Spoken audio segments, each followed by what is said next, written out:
नमस्कार daily life with Odia channel को आपण मानक स्वागत। आज हूँ पवित्र रक्षाबंधन से आपण मानक मो तरफ हार्दिक शुभेच्छा और शुभकामना।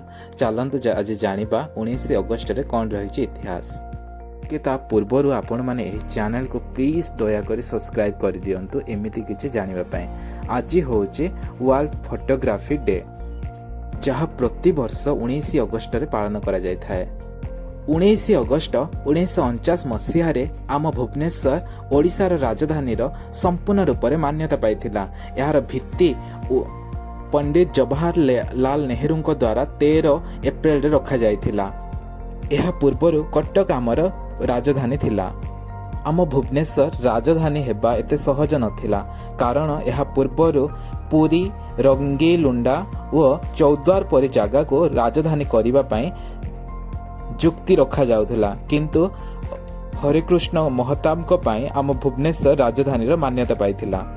भुवनेश्वर जोठी रहिछि आम लिंगराज मंदिर एहा को स्मार्ट सिटी रो मान्यता मध्ये मिलिछि। भुवनेश्वर जनसंख्या 9 लाख रु मध्ये ऊर्ध्व। भुवनेश्वर रो नाम त्रिभुवनेश्वर रु आसीछि।